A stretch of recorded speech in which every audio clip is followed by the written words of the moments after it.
Hello, welcome pen friends. Welcome to another ink profile. This is the second one in the Ink Flight 35 series. It's the Taccia ink, and we're going to stick with the English name.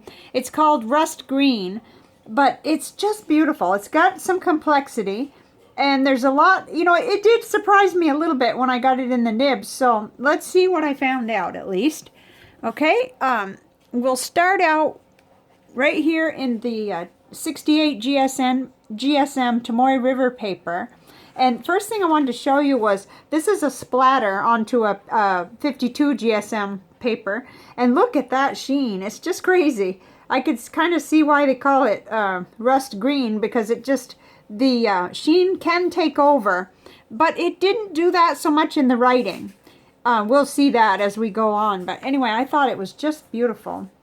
I have my little assistant here, so I don't know what's going to happen with the video, but I'm going to try to get it done. So here we have it in the broad nib, and I did find out it's widely available, and it's just like the other one. The last one that we did, it was the Taccia in the orange. Well, I call it orange.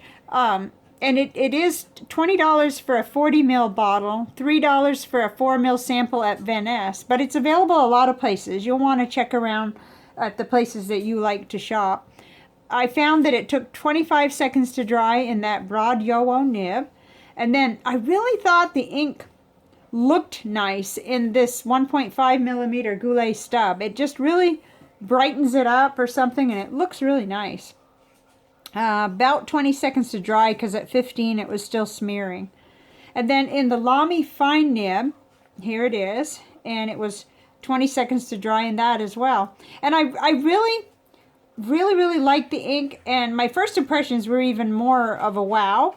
And then as I went along, I started to learn more, and nothing that disturbed me. It's a very well behaved ink. But I started to see how it goes down more blue and it dries a little bit more green. And it is a teal, a very complex teal. So here's the chromatography right here. And we see that it did leave kind of a blue line, but it gets a little hazy. Let me hold that up so maybe you could see it a little better.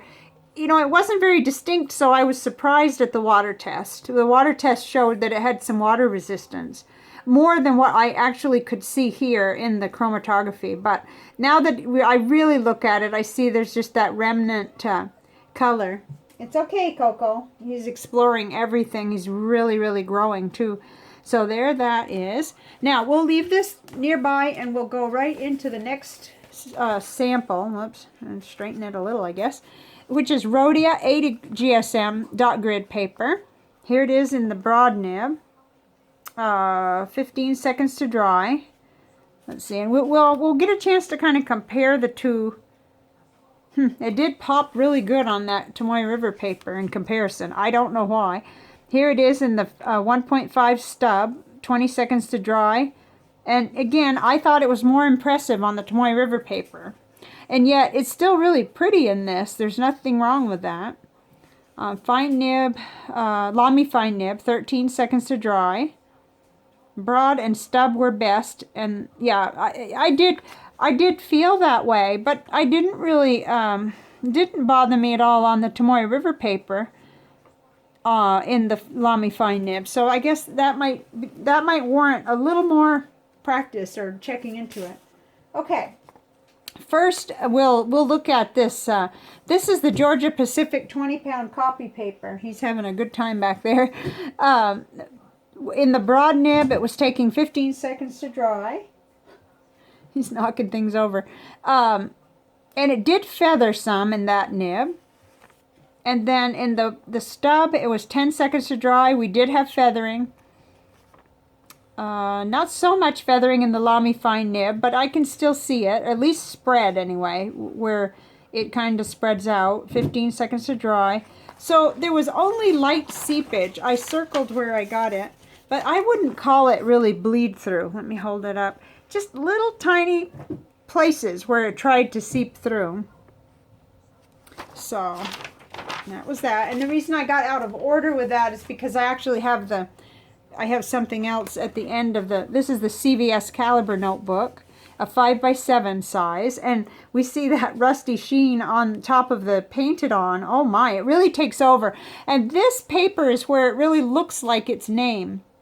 Yeah, it definitely looks rusty green on this paper. In fact, I got more sheen on the lettering on this paper than I did even on the Tomoe River paper, and I thought that was quite unusual, but that's what I got.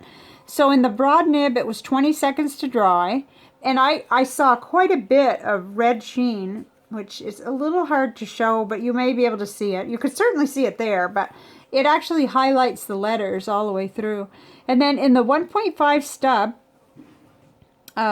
20 seconds to dry as well. And now it begins to not look green per se, but it definitely dries lighter than it goes on. You'll have to get a sample, really. I recommend that anyway.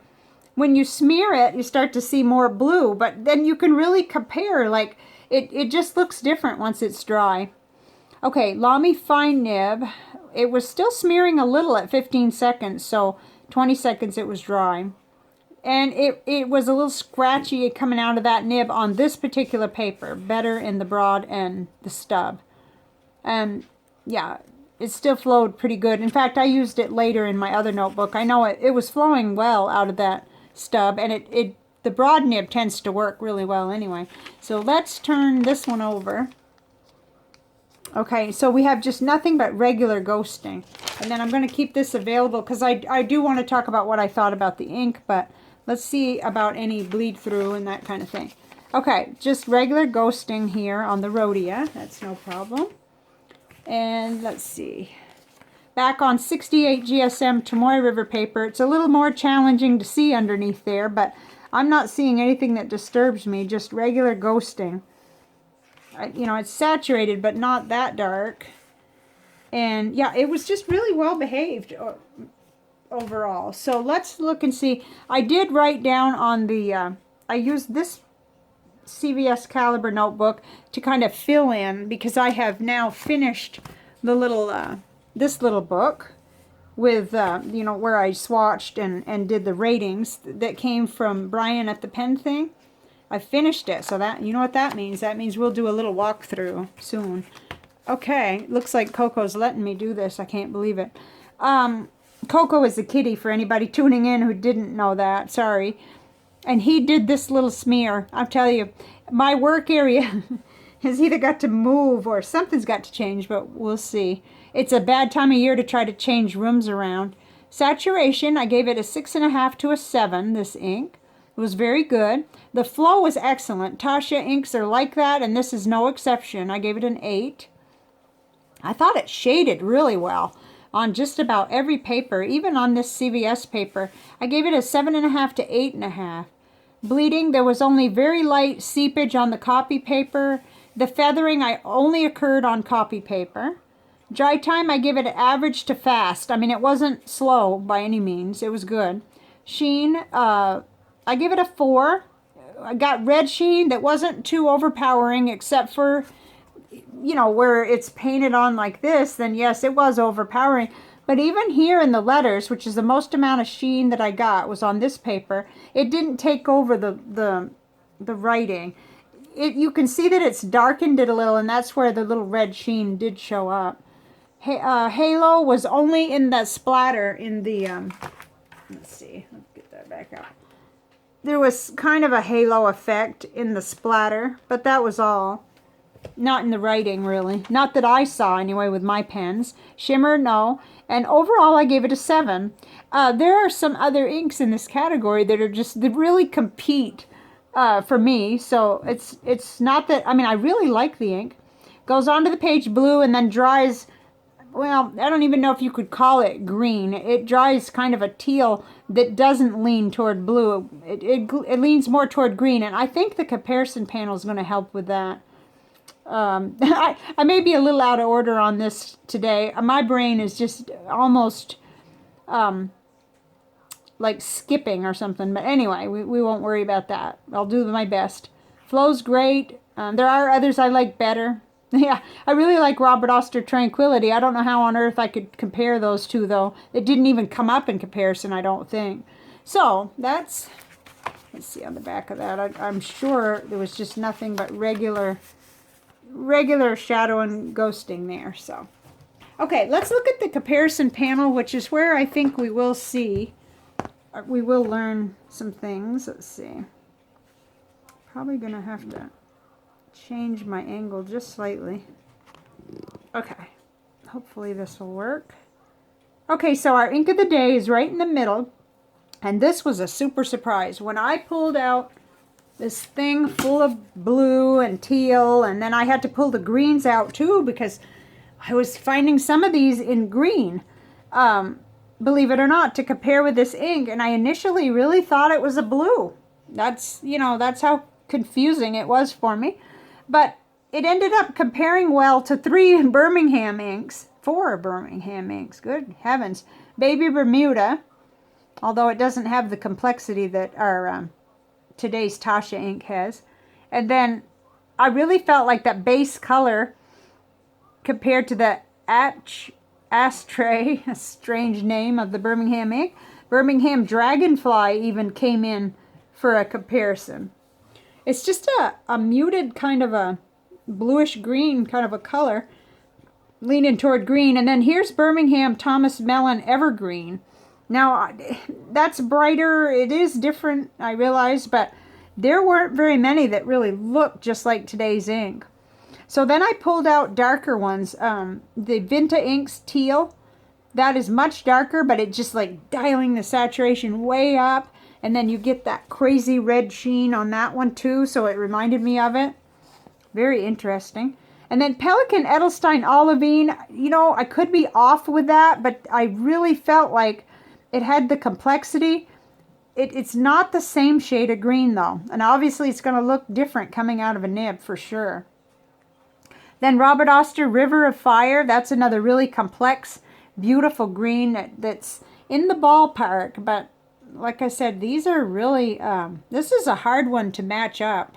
And I cannot pronounce its actual name, so I'm just sticking with calling it the rust green. The English, you know, what I found on Van Ness pens where they had explained what it was called. And then here's Pure Pens, CWM IDWAL. I don't know how to say that either, but that's really pretty and complex. It's got lots of red sheen. Let's see if we can show you that. Oh, wow, that's hard to show, but it's running all the way across there, red sheen. So, this was interesting. I thought I was going to find a whole bunch of standard inks that were similar because I was thinking about blue and I had a lot of them in mind, and they don't look like it at all. So when you actually compare them. So I've got a handful here of oddballs and assorted other comparisons. This is the Kyoto ink. Now this is like dialing down the saturation way, way, way, way down. But it has a little complexity. It's an interesting ink, like the Taccia one that we're doing today. And I thought I'd show it to you. Uraharo. I'm not really sure how that's said. But that's probably the furthest from it. And then, let's see. I wanted to see what Diamine Aurora Borealis looked like next to it. But there's just no comparing. This is so much, well, to me, bluer and brighter and just way, way out there. Different, but okay. And then Lamy Petrol, well, that's like a world away. I had to see them together. I wanted to. And I see there's a lot of sheen across the top of the Lamy. So that made it interesting. Okay, this is just for all of you who really like to see Pilot Iroshizuku Kujaku compared, you know, whenever it's a green or a blue-green, and this is just so bright. So there's just miles and miles of difference. But how about this one, Diatramentis Petrol?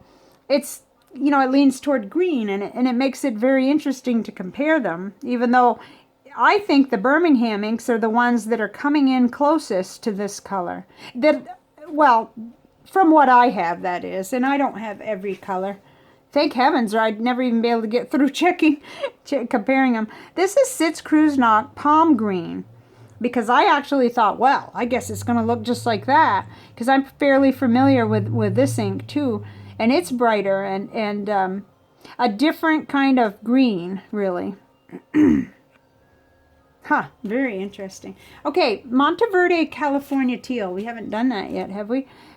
That's so different, and yet I wanted to see them together just to see, you know, where are we on this scale.